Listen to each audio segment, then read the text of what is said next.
नमस्कार, मैं राजेश भारद्वाज आप सभी का क्लैट प्रेप के ऑनलाइन प्लेटफॉर्म पर हार्दिक स्वागत करता हूं। Hello everyone, welcome to CLAT prep.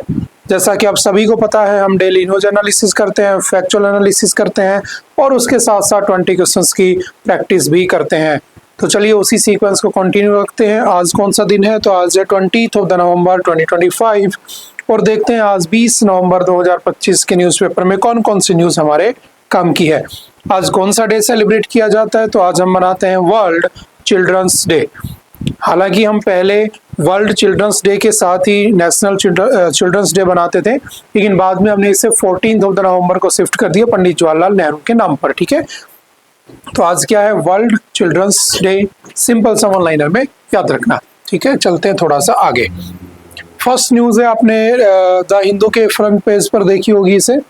India's Russian oil cuts predate US tariffs data. देखो अभी क्या चल रहा है कि यूएस के टैरिफ के डर के मारे इंडिया क्या कर रहा है कि वो रशिया से अपना जो ऑयल इंपोर्ट है उसे कम कर रहा है। ऐसी न्यूज़ेस चल रही हैं, बट ऐसा नहीं है, ऐसा कोई न्यूज़ नहीं है। हम क्या कर रहे हैं, रशिया के ऊपर जो हमारी डिपेंडेंसी हो गई थी, हम उसके अल्टरनेटिव्स ढूंढने की कोशिश कर रहे थे। तो ये बात सही है कि रशिया, अभी ट्रम्प ने हमारे ऊपर टैरिफ लगा रखे हैं और ट्रम्प के टैरिफ को हमने जो साल भर पढ़ा है, इससे ज्यादा न्यूज कोई नहीं पड़ी होगी। हालांकि अभी मैटर शांत हो गया है, क्लोज हो गया है, धीरे धीरे दोबारा से न्यूज में आने लगा है। तो क्या है, तो हम रशिया से क्या खरीदते हैं?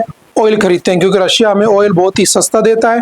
तो हम उससे बहुत ज़्यादा क्या करने लगे थे, उससे इंपोर्ट करने लगे थे। लेकिन अभी हमने उसके इंपोर्ट को थोड़ा सा कम किया है, जिसकी वजह से हम क्या कर रहे हैं कि हम दूसरे ऑल्टरनेटिव्स की तरफ भी जा रहे हैं। अब कुछ लोगों का कहना है कि यूएसए के टैरिफ के डर के मारे हम ऐसा कर रहे हैं। नहीं, ऐसा नहीं है। एक रिपोर्ट आई है और उस रिपोर्ट के अकॉर्डिंग हम पहले से ऐसा प्लान कर रहे हैं। तो क्या है? The 25% additional tariff by the US came into effect on the August 27th of August 2025, while government figures shows a reduction in the energy imports from Russia in the previous months compared with the 2024। तो ये तो इस बार हुआ है कि उसने tariff लगाया है, लेकिन अगर आप पिछले साल के सेम मंथ्स को अगर कंपेयर करोगे तो हमने क्या किया था, रशिया से ऑयल परचेज करना कम कर दिया था, जो कि हमारा एक स्ट्रेटेजिकली मूव था कि हमें उसकी डिपेंडेंसी से बाहर निकलना है। India is implementing a larger strategy to reduce its dependence on the oil imports from Russia, with the higher tariffs imposed by the US coming at a time when India was already cutting its Russian oil imports. According to an analysis of official data, this has been confirmed by the government officials. ठीक है? An analysis by the Hindu of the government trade data shows India's oil imports from Russia in September 2025, the first full month during which the US 50% tariffs on India imports were applicable, were 29% lower in the value and 17% lower in the volume than in September 2024। यानी कि जिस समय इन्होंने announcement किया था कि हम tariff लगाएंगे, उस समय हम पिछले साल के कंपैरिजन में ऑलरेडी 17% कम ऑयल परचेज कर रहे थे। उसके आगे क्या लिखा है, तो चलो यहाँ से पढ़ लेते हैं। However, the data shows that this is a part of larger strategy rather than a reaction to the tariffs, half of which were imposed as a penalty for importing the Russian oil. The additional tariff came into effect on August 27. However, data shows that India had cut the value of the Russian oil imports। ठीक है, वही बातें लिखी हुई हैं।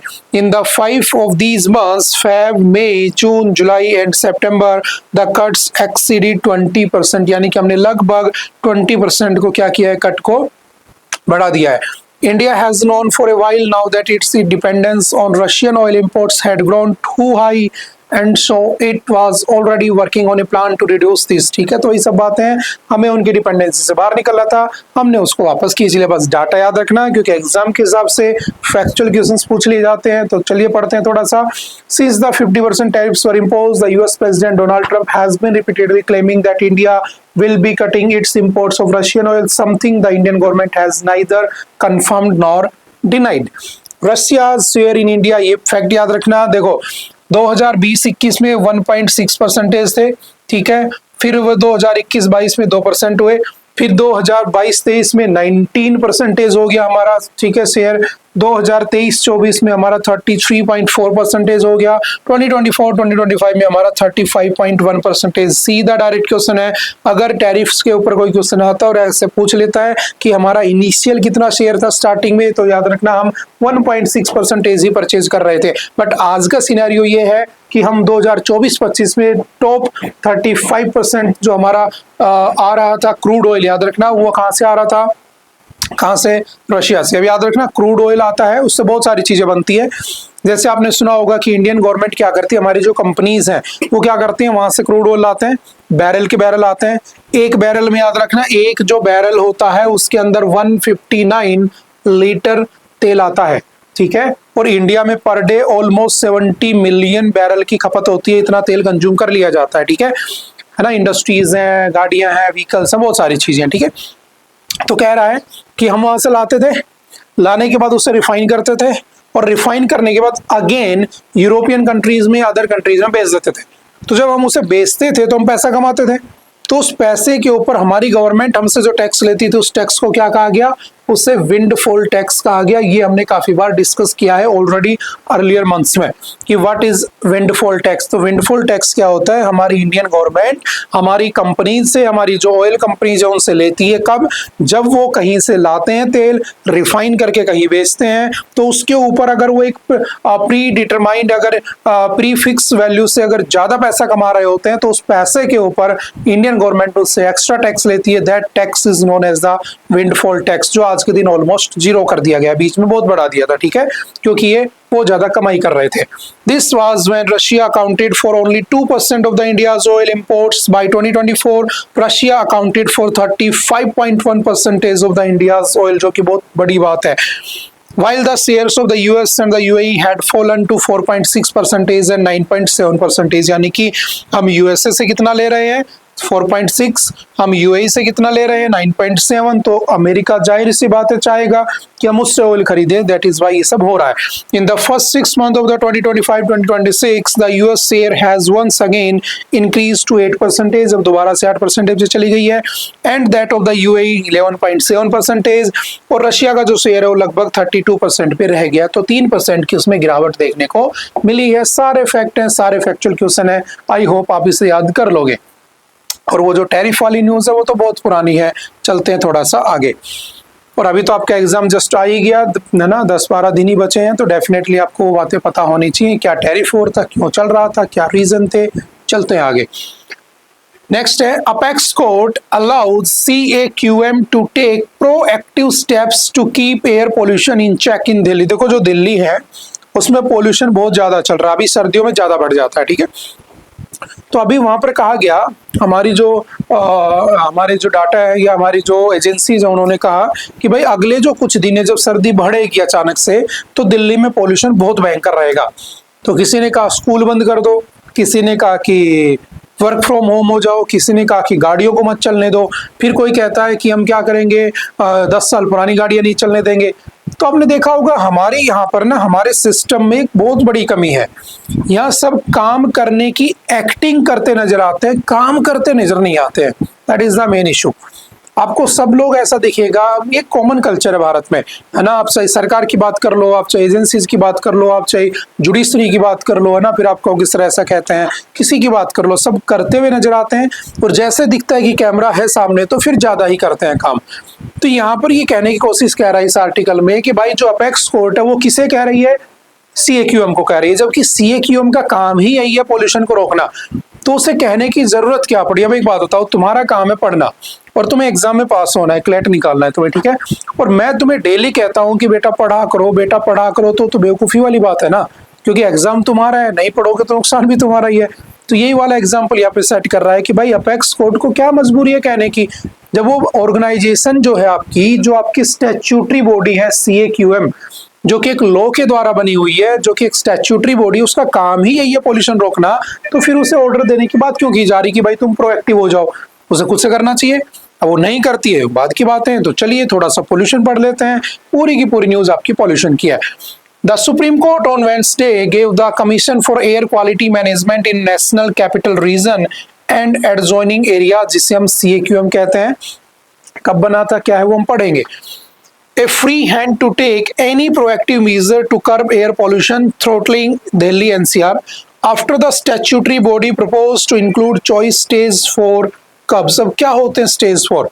याद रखना, initially इनके पास एक और है, to include choice stage 4 curbs the of the graded response action plan, जिसको हम ग्रैप कहते हैं। तो ग्रैप क्या है? स्टेज 1 2 3 4 क्या होती हैं? जब स्टेज 1 2 3 4 का पोल्यूशन होता है तो कैसे क्या क्या मेजरमेंट लिए जाते हैं, CAQM क्या है। तो चलिए दो चार बातें आगे हम डिस्कस कर लेते हैं जो हमारे एग्जाम में आने लायक बातें हैं। Commission for air quality management in NOAR या सॉरी NCR बेसिकली ना, NCR and adjoining areas is a statutory body, यानी कि किसी लॉ से बनी हुई है, कॉन्स्टिट्यूशनल नहीं है। Under the Commission for Air Quality Management in National Capital Region and the adjoining areas 2021 में बनी थी। The Act also dissolved the Environment Pollution Prevention and Control Authority। याद रखना, इसके आने से पहले, CAQM के आने से पहले यहाँ पर EPCA चलता था। तो हमने क्या किया, EPCA को तो काटा और हमने CAQM को बना दिया, ठीक है, जो 1998 से चला आ रहा था, और हमने 2021 में इसे एस्टेब्लिश कर दिया, ठीक है, सब फैक्चुअल डाटा है। The chairperson of the commission will be a government official of the rank of the secretary to the government of India, और चीफ सेक्रेटरी उसका हेड होता है। The commission has exclusive jurisdiction over the national capital region. नाम याद रखना, simple से कौन कौन से, हरियाणा है उसमें, पंजाब है, उत्तर प्रदेश है, राजस्थान है, in matters of the air pollution, यानी कि दिल्ली के आसपास जो रीजन ज्वाइन कर रहे हैं, जो एरियाज लगते हैं इन स्टेट्स के, उनको हम दिल्ली NCR कह देते हैं, ठीक है। It supersedes bodies such as the central and the state pollution control boards of Delhi, Punjab, Haryana, Uttar Pradesh and Rajasthan. इनके ऊपर भी क्या ये सुपीरियर है, इसके डिसीजंस माने जाते हैं। GRAP क्या है? तो the graded response action plan is a set of emergency measures taken to prevent further air quality after the AQI of the Delhi, है ना। जब AQI बढ़ जाता है, एयर क्वालिटी इंडेक्स, तो उसको कम करने के लिए, डिटर करने के लिए क्या किए जाते हैं, मेजर्स लाते हैं। 2016 में, 2016 में इसको लाया गया था MC Mehta versus union of India के केस में। It was first notified in the 2017। This was based on A plan that was submitted by the central pollution control board, जो कि 2016 में इसे सबमिट करते हैं। Initially grab was implemented by the environment pollution, ठीक है, authority, ठीक है। बाद में इसको क्या कर दिया गया था, डिसोल्व कर दिया गया था, और उसे क्या बना दिया गया था, CAQM बना दिया गया था। तो आज किसके अंडर काम करता है, CAQM के अंडर ही ग्रैप काम करता है, ऐसे भी ध्यान रखना। Air quality index AQI is a number which is measure of air quality. It ranges from 0 to 500। The higher the AQI the worse the air, ठीक है, जितना ज्यादा होगा उतनी खतरनाक या बहुत ही पॉल्यूटेड एयर आपको मिलेगी। National AQI was launched in India in 2014 by the Ministry of Environment, Forest and Climate Change as part of the Swachh Bharat campaign, ठीक है। The AQI scheme was recommended by the IIT Kanpur and an expert group, और इसके अंदर 8 major component माने जाते हैं, ध्यान रखना, जो आपके एग्जाम में आ सकते हैं। पहला कौन सा है, पार्टिकुलेट मैटर, ठीक है, PM10। उसके बाद particulate matter 2.5, nitrogen dioxide, sulphur dioxide, carbon monoxide, ozone, ammonia और लीड, ये आपके मेजर माने जाते हैं जो इसके पोल्यूटेंट्स में आते हैं, ठीक है। 0 से 50 गुड है, फिर मॉडरेट है, फिर अनहेल्दी है, फिर अनहेल्दी है, फिर वेरी अनहेल्दी है, और फिर हजार्डियस रेंज में वो आ जाती है। चलो थोड़ा और पढ़ लेते हैं। अगर आप अंडर ग्रैप स्टेज 1 में हो, ठीक है, तो उस समय आपके पास क्या होता है, strict enforcement of the dust control at the construction sites. Water sprinkling आपने देखा होगा, दिल्ली में पानी का छिड़काव किया जा रहा था ना थोड़े दिन पहले, तो इसी के अंदर में आता है। एंटी स्मोक गन्स चलाई जाएंगी, बैन ऑन ट्रैश बर्निंग, ठीक है, including municipal and agricultural waste नहीं जलाने दिया जाएगा। जबरदस्ती PUC एनफोर्समेंट किए जाएंगे, है ना, और व्हीकल्स को अवॉइड किया जाएगा। अगर स्टेज 2 में आप पहुंच जाते हो तो इसको वेरी पुअर माना जाता है, जिसमें एयर क्वालिटी इंडेक्स जो है आपका बेसिकली वो 301 से 400 होता है। Stronger restrictions to prevent worsening, है ना। एडिशनल एक्शंस क्या होते हैं, वो तो होते हैं, उसके एडिशन में क्या है, बैन ऑन डीजल जनरेटर्स। याद रखना है, तो आपसे पूछ सकता है एग्जाम में कि स्टेज 2 में क्या क्या करा जाता है। तो स्टेज 2 में क्या करा जाता है कि जो आपके डीजल जनरेटर हैं उनको बंद कर दिया जाता है, सिर्फ हॉस्पिटल में, एलिवेटर्स में और डाटा सेंटर्स में चलेंगे। एनहांस पार्किंग फीस, ठीक है, पार्किंग फीस बढ़ा दी जाती है ताकि तुम प्राइवेट व्हीकल ना लेकर जाओ। अब एक बात बताओ, पॉल्यूशन ज्यादा हो रहा है और मैं जाना चाहता हूँ WTP मॉल और वो कह रहे हैं कि WTP मॉल में पॉल्यूशन ज्यादा होने की वजह से आपसे 50 रुपए नहीं 100 रुपए लिए जाएंगे गाड़ी के। क्या ही फर्क पड़ता है, जो गाड़ी है मेरे पास, पैसा है मेरे पास, तो मैं 100 भी दे दूंगा। तो क्या ये सॉल्यूशन होना चाहिए? हाँ, सरकारी से मानती है, वो बाद की बातें हैं, ठीक है। मोर frequent mechanise sweeping and the sprinkling of water किया जाएगा, ठीक है। इसमें ब्रिक किल्स, ठीक है, हॉट मिक्स प्लांट्स, ये सब बंद कर दिए जाएंगे, स्टोन क्रैशर्स है ना, ईंट भट्टे सब बंद कर दिए जाएंगे, ऐसा कहा गया है सरकार के द्वारा। स्टेज 3 में अगर आप हो 401 से 450, तो याद रखना इस स्टेज में अगर आप पहुंच जाते हो तो यहाँ पर हॉस्पिटल्स को छोड़कर, रेलवेज मेट्रोज को छोड़कर, नेशनल सिक्योरिटी वर्क को छोड़कर, नेशनल हाईवेज और फ्लाईओवर्स को छोड़कर हर जगह कंस्ट्रक्शन और डिमोलिशन बंद कर दिया जाता है, ठीक है। ये कानून, ये आपका CAQM कहता है। Ban on mining and stone crushing across NCR, ठीक है। इंडस्ट्रीज बंद कर दी जाएंगी। ट्रक मूवमेंट को बंद कर दिया जाएगा, याद रखना ये सबसे इंपॉर्टेंट, कई बार आ चुका है। ट्रक मूवमेंट्स जो है, जो कि नॉन असेंशियल है, उनको बंद कर दिया जाएगा। असेंशियल जैसे कोविड में भी चलते थे, दूध के ट्रक हो तो चलेंगे, बट नॉन एसेंशियल बंद कर दिए जाएंगे। स्टेट गवर्नमेंट में consider closing schools and online class, आपकी स्कूल्स बंद कर दिए जाएंगे और आपको ऑनलाइन क्लास में शिफ्ट कर दिया जाएगा, ये इसमें प्रोविजन है। बट अगर हालात इससे भी बुरे हो जाएं, क्योंकि दिल्ली में ऐसा ही हो रहा है, हालात इससे भी बुरे होते हैं, तो वो आता है स्टेज 4, जिसको हम इमरजेंसी स्टेज कहते हैं। और यहाँ पर क्या होगा, असेंशियल कमोडिटीज को छोड़कर CNG इलेक्ट्रिक व्हीकल्स सभी को क्या कर दिया जाएगा, बैन कर दिया जाएगा। सिर्फ CNG और इलेक्ट्रिक ही चलेंगे, पेट्रोल डीजल के सारे व्हीकल बंद कर दिए जाएंगे। डीजल की कार, SUVs दिल्ली में सब बंद कर दी जाएंगी। Shut down of non essential industries बंद कर देंगे, पेपर मिल बंद कर देंगे, डिस्टिलरीज, फाउंड्रीज, ठीक है, सब बंद कर दिए जाएंगे। Stop all construction work including government project, इस बार तो गवर्नमेंट के प्रोजेक्ट भी बंद हो जाएंगे, डिफेंस, सिक्योरिटी और हेल्थ को छोड़कर, ठीक है। वर्क फ्रॉम होम हो जाएगा 50% स्टाफ का, स्कूल ऑनलाइन में चले जाएंगे, ठीक है। OD1 का फॉर्मूला लग जाएगा, जैसे अरविंद केजरीवाल के समय लगता था। तो कुछ नहीं है, जब भी कभी ऐसे हालात होंगे तो 4 स्टेज है, एक बार पढ़ लेना, थोड़ा सा याद कर लेना। स्टेज 1 में क्या करेंगे, 2 में क्या करेंगे, 3 में क्या करेंगे और 4 में क्या करेंगे, ये इसमें लिखी हुई बातें हैं। बट सबसे इंटरेस्टिंग फैक्ट ये है कि तुम्हें CAQM को डायरेक्शन देनी पड़ रही है कि भाई कर ले, ये सबसे बड़ी अपने आप में क्या है, विचित्र अजीब सी बात है ना। इसका काम ही जो है उसी को कहना पड़ रहा है, कर ले, ठीक है। नेक्स्ट है, former Chile president gets Indira Gandhi peace prize. जो आपके फॉर्मर चिली प्रेसिडेंट हैं उनको क्या मिल गया है इस बार का, इंदिरा पीस प्राइज, ठीक है, जिनका नाम है माइकेल बैचलेट, ठीक है।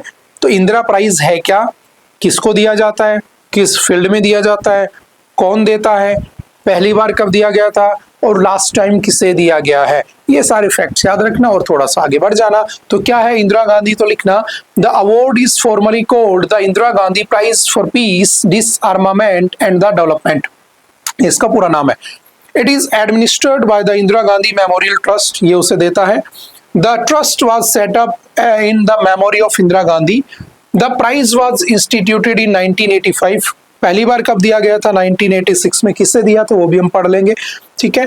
It can be awarded to the person और organisations, there is no restriction by nationality, race और रिलीजन, किसी भी रिलीजन के किसी भी नेशनलिटी के पर्सन को ये दिया जा सकता है, ठीक है। Only those nominated during their life time are considered. For certain contributions like a written work, publication is required according to the some sources. A written work to be eligible should have been published. यानी कुछ अगर हो चुका है काम पहले से, उसने कुछ लिखा है तो हम उसे वो दे देते हैं। पहली बार कब दिया गया था, 1986 में दिया गया था। कौन देता है, तो memory of Indira Gandhi trust देती है, ये भी ध्यान रखना। The prize has been awarded to a wide range of individuals and organizations. जैसे 1986 में पहला किसको मिला था, तो पहला मिला था पार्लियामेंट्रियंस फॉर द ग्लोबल एक्शन, ठीक है, मिखेल गोर्बेज को मिल चुका है, ठीक है, जो रशिया के थे, ठीक है। नॉर्वे को मिल चुका है 1988, यूनिसेफ को 1989, कुछ कुछ लिखे हैं मेजर, ठीक है, जैसे मोहम्मद यूनुस, इसको मिल चुका है 1998 में ग्रामीण बैंक के लिए, ठीक है। आपका ISRO, Indian space research and organisation, इसको 2014 में मिला था, ये जरूर याद रखना, ठीक है। आपका 2017 में मनमोहन सिंह जी को मिल चुका है, जिनकी डेथ हो चुकी है, ठीक है। उसके बाद आपका प्रथम एनजीओ, प्रथम एनजीओ क्या करता है, दिल्ली बेस्ड है, ये आपकी एक रिपोर्ट बनाता है जिसे हम एशर रिपोर्ट कहते हैं, हमने काफी बार डिस्कस भी किया इसे। Annual status of education report है ना, annual status of education report is published by the Pratham NGO and Pratham NGO has been awarded with the, कौन सा को दिया जा चुका है उसे, तो वो भी याद रखना आपका, कौन सा, इंदिरा गांधी पीस प्राइज उसे मिल चुका है। और अभी किसको मिला है 2014 में, तो मिचेल बैचलेट को, ठीक है, जो कि चिली की फॉर्मर प्रेसिडेंट है, ठीक है, सिंपल सा याद रखना। चलते next, hidden cost of polluted underground या ग्राउंड वाटर। देखो आपने सुना होगा कि आप कहीं जाते हो, पानी गंदा है, आप नहीं पीते हो, तो आप सबसे अच्छी फॉर्म किसे मानते हो पानी की? तो आज भी गांव में तो यही होता है कि कुएं से पानी निकलता है, लोग पी लेते हैं। शहरों में सभी ने फिल्टर लगा रखे हैं। अब आप कहोगे कि सर अच्छा पानी पीना चाहिए, बिल्कुल पीना चाहिए। अच्छा पानी नहीं पियोगे तो आपके शरीर के नुकसान है, उसमें यूरेनियम ज्यादा है, आर्सेनिक ज्यादा है, पोल्यूटेंट्स ज्यादा है, तो आपकी बॉडी पे इफेक्ट करेगा, आपके बोन्स में डिफॉर्मिटी आ जाएगी। छोटे छोटे बच्चों में ब्लू बेबी सिंड्रोम हो जाता है। तो क्या है ब्लू बेबी सिंड्रोम, वो भी हम देखते हैं, ठीक है। तो पानी अगर अच्छा नहीं है तो डेफिनेटली बहुत सारे डिजीज हो सकती हैं, आपके शरीर को बदल सकता है वो। तो आप ग्राउंड वाटर को जब निकालते हो तो वो तो शुद्ध माना जाता है, प्योर माना जाता है। बट आज के टाइम पर इतना पोल्यूशन हो रहा है, इतनी इंडस्ट्रियलाइजेशन हो चुका है, इतना ज्यादा है ना पोल्यूशन निकलता है कि जो ग्राउंड वाटर है वो भी पोल्यूटेड हो चुका है। आपने देखा होगा पंजाब के अंदर बुरे हालात चल रहे हैं ना, एक जगह पर हुआ था ना कि पानी पीने से लोगों के बाल झड़ गए थे अचानक से, है ना, बहुत सारे डिफॉर्मिटीज आ गई थी उनमें। तो कैसे इससे निकल सकते हैं? तो आप कहोगे कि सर फिल्टर करके पी लो, 20 रुपए की बिस्लरी की बोतल पी लो। अब हर आदमी उसे अफोर्ड भी नहीं कर सकता है, क्योंकि बहुत सारे गरीब लोग भी तो पाए जाते हैं भारत में, उनके पास नहीं है 20 रुपए डेली खर्च करने को। बात समझ में आ रही है? वो बिना टिकट के ट्रेवल करना पसंद करते हैं, पैसा ही नहीं है उनके पास, हालात बहुत बुरे हैं। तो क्लीन वाटर सबका क्या है, राइट होना चाहिए। आपने देखा होगा आर्टिकल 21 में भी आता है, फंडामेंटल राइट भी है, बट नहीं मिलता है, बाद की बातें हैं। तो कह रहा है कि जो अंडरग्राउंड वाटर है जिसको हम निकाल कर पीते हैं, उसके पोल्यूशन पे कोई बात ही नहीं करता है। हम उसके ऊपर बात करेंगे। तो इसने बातें की, क्या बातें की, चलिए देखते हैं। The latest annual ground water quality report 2024, ठीक है, यहां से हमने शुरू किया है। यहाँ पर बस लिखा हुआ है कि on sweltering afternoon in Punjab a farmer lowers his bucket into the well that has sustained his family for generations. The water looks clear but tests reveal a different story. Uranium levels far above the permissible limit. In nearby village, children suffer skeletal deformities from the fluoride-laced groundwater, while families spend what little they earn on the hospital visits. यानी कि पंजाब के अंदर एक गांव में experiment किया गया, पानी निकाला गया कुएं से, पानी बहुत साफ था, लेकिन जब टेस्ट किया गया तो उसमें यूरेनियम लिमिट से ज्यादा, उसमें फ्लोराइड लिमिट से ज्यादा। उस गांव के आसपास के बच्चों की हड्डियां अपने आप मुड़ना शुरू हो गई। क्यों? क्योंकि डिफॉर्मिटीज आ गई। तो क्या उसकी हकीकत है, उसी पर डिस्कस कर रहा है। The latest annual ground water quality report paints a grim picture. Nearly 1/5 of the samples from over 440 districts exceed safe contamination limits. In Punjab, almost a third show uranium above permissible levels, with fluoride, nitrate, arsenic also widespread. ये फैले हुए हैं। India's dependence on the groundwater, with 600 million people relying on it for the drinking and most irrigation, makes this a national crisis. Bharat में लगभग 600 million लोग directly वहीं से निकाल के पीते हैं, कोई फिल्टर नहीं कराता है। शहरों में फिर भी फिल्टर करके आके लोग पी लेते हैं, गांव में तो सीधा निकाल के पीते हैं। तो सबसे बड़ा चैलेंज है। The World Bank estimates that the environmental degradation, largely from the polluted waste and soil, drains India of nearly $80 billion each year, around 6% of the GDP. Health costs from the unsafe water run into the billions annually, while waterborne disease result in the millions of the lost working days. तो ये सब लिखा है कि कैसे उससे नुकसान हो रहा है। एग्रीकल्चर पे नुकसान हो रहा है। एग्रीकल्चर में क्या है, तुम वही तो खेतों, अच्छा एक बात हो, पानी तो फिल्टर करके पी लोगे, लेकिन जिस पानी के अंदर वो फसल उग रही है उसको कहाँ से फिल्टर करोगे? तो इफेक्ट तो वहां भी देखने को मिलेगा ना। इसलिए जो खाना पीना है वो भी अच्छा नहीं है, पहले जैसा नहीं रहा, उसका रीजन भी यही रहा है, ठीक है। तो agriculture which employees over 40% of Indians is also under seize, soil degradation affects nearly A third of the countries land, वही सब बातें लिखी हैं। The risk extend beyond village boundaries, ठीक है। Contamination undermines not only the quantity but also the quality of the crops, ठीक है। Health impact जैसे ब्लू बेबी सिंड्रोम, जो छोटे बच्चे होते हैं 0 से 6 महीने के बीच के ना, बिलो 6 मंथ, उनके अंदर अगर आप उनको अगर उनको किसी तरीके से पानी मिलता है और उनके शरीर में अगर ये यूरेनियम ये ज्यादा हो जाता है तो डेफिनेटली उनका शरीर नीला पड़ जाता है, जिसे हम ब्लू बेबी सिंड्रोम कहते हैं। This is caused by the excessive nitrates which reduce the bloods oxygen carrying capacity. तो ये बहुत कॉमन सी बीमारी बच्चों में देखने को मिलती है और थोड़ी देर बाद ठीक भी हो जाती है। ठीक है, उसके बाद फ्लोरोसिस हो जाता है जिसमें आपके टीथ बोन्स वो खराब हो जाते हैं। ठीक है, और आर्सेनिक वगैरह से आपके कैंसर वगैरह होने का भी डर रहता है। नेक्स्ट चलते हैं, breaking the rules post facto clearance must remain the exception not the rule. बहुत ही अच्छा टॉपिक है, देखते हैं क्या कहते हैं। The majority decision by bench of the supreme court to reverse its May 2025 order which had stayed the grant for post facto environmental clearance illustrates the difficulty of dealing with the seemingly irreversible consequences of a much abused law. The controversy is also about the form of environment ministry's instruments that normalize those exceptions. The Environment Protection Act 1986 and the EIA notification 1994 and 2006 are framed around the prior environmental। देखो कुछ नहीं है, कौन है जो हमारे यहाँ पर एनवायरमेंट को प्रोटेक्ट करने की बात करता है? तो एनवायरमेंट प्रोटेक्शन एक्ट, जो कि कब आया था? 1986 में। हम ये बात जानते हैं। ठीक है, आगे क्या कह रहा है?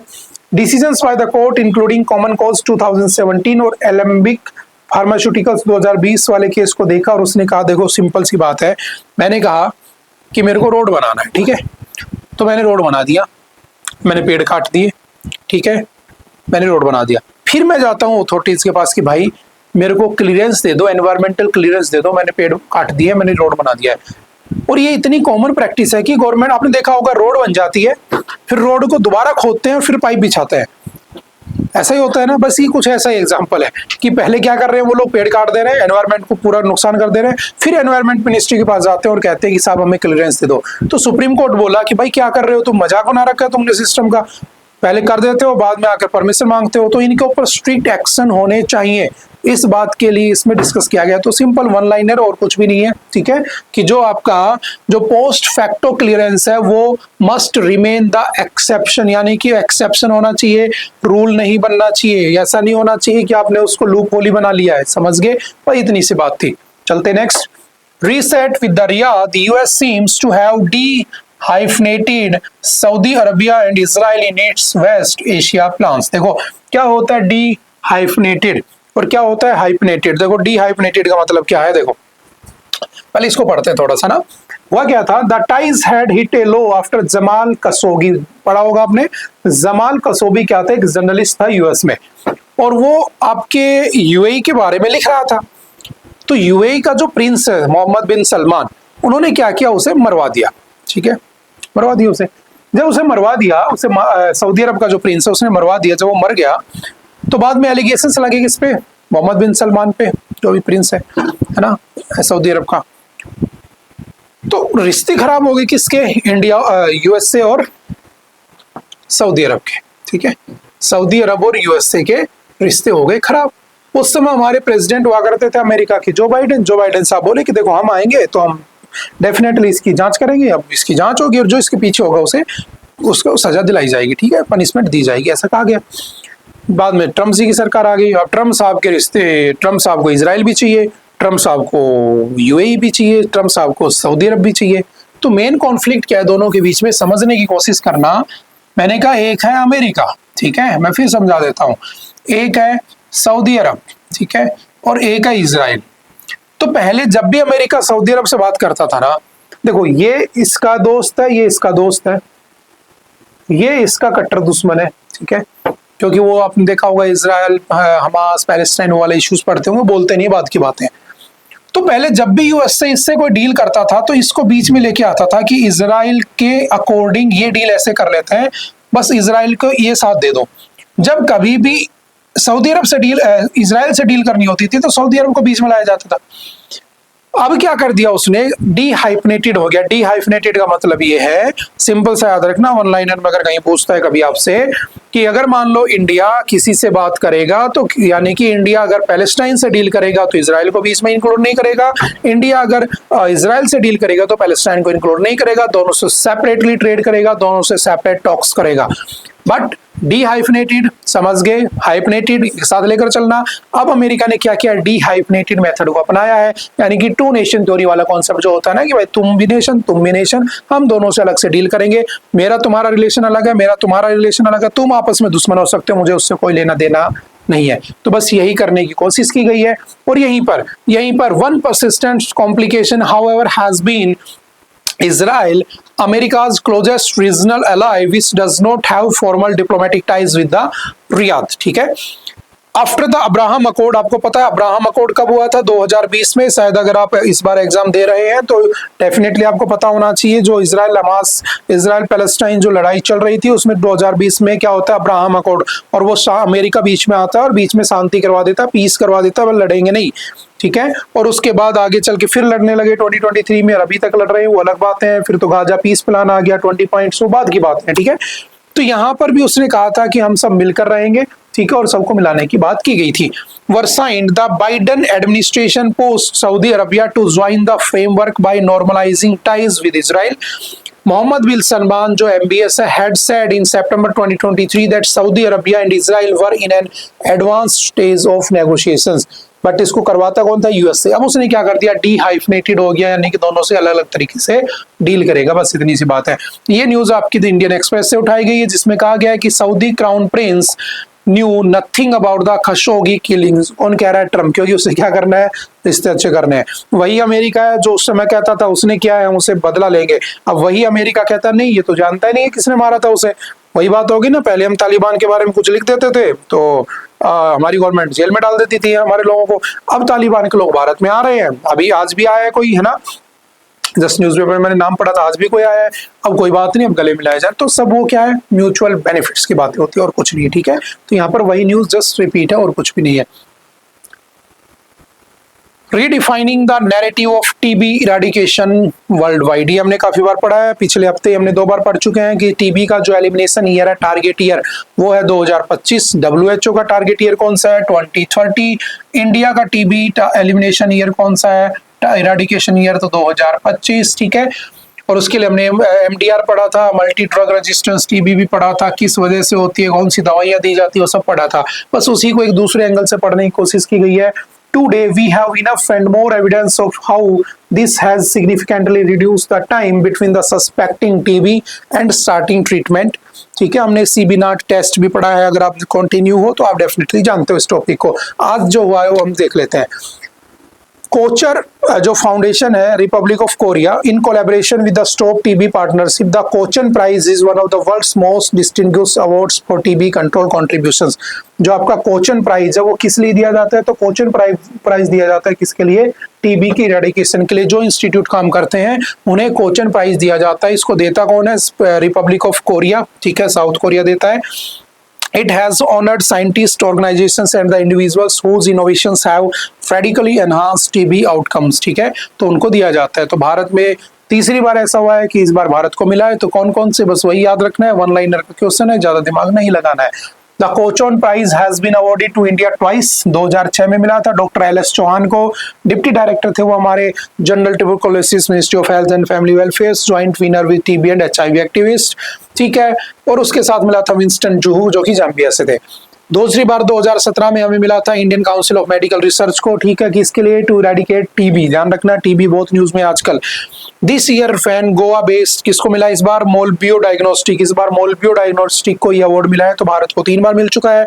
तीनों बार के नाम याद रखना, कौन देता है, रिपब्लिक ऑफ कोरिया देता है। क्यों देता है, जो TB को इरेडिकेट करने में, खत्म करने में कुछ एफर्ट कर रहे होते हैं, ऐसे साइंटिस्टों को, ऐसी ऑर्गेनाइजेशंस को दे देता है। ठीक है, the national tuberculosis elimination programme NTEP aims to eliminate tuberculosis in the India by 2025, हम पढ़ चुके हैं। The target includes reducing TB incidence by 80%, decreasing TB-related deaths by 90%, and ensuring zero catastrophic cost for the TB patient. Even याद रखना, TB के मरीजों के लिए कुछ पैसे दिए जाते हैं, पहले 500 रुपए दिए जाते थे निक्षय स्कीम में, अभी 1000 रुपए दे दिए गए ताकि वो लोग अपना न्यूट्रिशन ले सकें। क्योंकि टीबी के ट्रीटमेंट में सबसे इंपॉर्टेंट चीज क्या आती है, तो वो आती है उसका ट्रीटमेंट। वो बहुत ज्यादा हैवी पड़ जाता है क्योंकि उससे शरीर को बहुत ज्यादा नुकसान होता है दवाइयों से, तो आपको प्रॉपर न्यूट्रिशन होना जरूरी है। मैंने कहा था कि बहुत बार टीबी के लोग टीबी से नहीं, उससे होने वाले ट्रीटमेंट से मर जाते हैं, तो उसके लिए सरकार 1000 रुपए का क्या देती है, हेल्प भी करती है ताकि वो न्यूट्रिशन का खाना खा सके। ठीक है, नेक्स्ट है recognise the critical role of the child care worker. ये भी अच्छा टॉपिक है। आपने देखा होगा कि जो बच्चों को पालते हैं लोग, है ना, जैसे गांव से कोई गरीब फैमिली आ गई, शहर में किसी अमीर फैमिली के घर में काम करने लगी, उसके बच्चे की केयरिंग करने लगे वो, ठीक है। या गांव में जो आशा वर्कर्स होती हैं, आंगनवाड़ी वर्कर्स होती हैं, जिनको ये टारगेट दिया गया कि जैसे पहले बच्चे पैदा होते थे घर में तो बहुत हेल्थ इश्यूज होते थे, अब इनको कह दिया कि भाई घर में बच्चा नहीं होना चाहिए, अगर कोई प्रेग्नेंट महिला है गांव में उसकी पूरी डिटेल रखो, पूरा ब्यौरा रखो, पूरा डाटा रखो, फिर उस महिला को नजदीकी किसी इंस्टीट्यूट में लेकर जाओ, गवर्नमेंट हॉस्पिटल में लेकर जाओ और उसकी डिलीवरी कराओ, ताकि जो माँ है वो बचे, यानी कि मैटरनल मोर्टेलिटी रेट सही रहे और इन्फेंट मोर्टेलिटी रेट भी सही रहे, दोनों को बचाया जा सके, माँ और बेटा या बेटी को। ठीक है, तो इनके लिए आशा वर्कर्स होती हैं, आंगनवाड़ी वर्कर्स होती हैं। आपने सुना होगा पीएम पोषण योजना, है ना, क्या कहती है पीएम पोषण योजना, जिसको हम पहले मिड डे मील कहते थे। क्या करते हैं इसमें, जो गरीब जो बच्चे होते हैं आंगनवाड़ी में आने वाले, उन बच्चों को खाना खिलाते हैं। ठीक है, तो पीएम पोषण में आंगनवाड़ी वर्कर ही तो काम करती हैं जो बच्चों को खाना खिलाती हैं, आशा वर्कर्स काम करती हैं। तो मेन इशू ये है कि इनको एक्चुअल में हम एम्प्लॉय मानते ही नहीं है, इनको पैसा ही नहीं मिलता उतना जितना पैसा मिलना चाहिए। एक देश के होलिस्टिक डेवलपमेंट में, एक देश के ओवरऑल डेवलपमेंट में बच्चा होता है, क्योंकि बच्चा ही आगे चल के अडल्ट बनता है, बच्चा ही कुछ बनता है, और बच्चे को पालने में, बच्चे को हेल्दी रखने में इन लोगों का बड़ा हाथ है। लेकिन फिर भी इनको कोई नहीं रिकॉग्नाइज करता है, जीरो रिकॉग्निशन, जीरो पेमेंट। इनको बस ये कह दिया जाता है कि तुम इतना अच्छा काम कर रहे हो तो चलो तुम क्या करो, आप सिर्फ अलाउंसेस पे काम कर लो, है ना, कि 2 डिलीवरी करा दी तो 2000 मिल गए, 4 करा दी 5000 मिल गए, है ना, बच्चों को खाना खिलाते हो तो कोई बात नहीं, खाना घर लेके चले जाओ। तो आपने कई बार सुना होगा कि वो तो आंगनवाड़ी में काम करती है, घर घर खाना लेके चली जाती है, उसका परिवार ही वहीं खाता है, तो इतना पैसा ही नहीं मिलता ना उनको, जबकि देश के डेवलपमेंट में सबसे बड़ा रोल ही उन लोगों का है। और सोचो इतने बड़े भारत में इतने सारे आशा वर्कर्स होंगे, कोई नहीं सुनता उनकी बात। तो इस आर्टिकल में उन्हीं के ऊपर कहा गया है, recognise the critical role of the child care worker, हमें उनके रोल को रिकॉग्नाइज करना चाहिए। The resolution recognizes the critical role of the comprehensive care and the support policies aimed at reducing, redistributing, and the valuing unpaid care and the domestic work to the well-being of the society and all its members, in particular children, older person, and the persons with the disabilities, more so as a disproportionate share of care and domestic work is undertaken by the women and the girls. लेकिन उनको पैसे नहीं मिलते। It also remains invisible, undervalued and unaccounted for in national statistics, लेकिन उनको कोई पैसा नहीं देता है। ठीक है, recognition of the child care workers is clearly a first step in highlighting their critical role in providing quality, nurturing care and laying the foundation for a strong and inclusive nation. Yet there is a lot more to do. Apart from ensuring that they have decent wages and working conditions, there is a need to redirect resources to both skill building of these care workers, है ना। इनको लगभग 3 year के लिए इनको किस पे लगभग 2500 से 5000 के बीच में पैसे दिए जाते हैं, तो इसको हमें सुधारना चाहिए। एक स्कीम आई थी हमारे पास, integrated child development service scheme, तो इसमें डिस्कस की गई है, जो कि 1975 में आई थी। क्या है ये?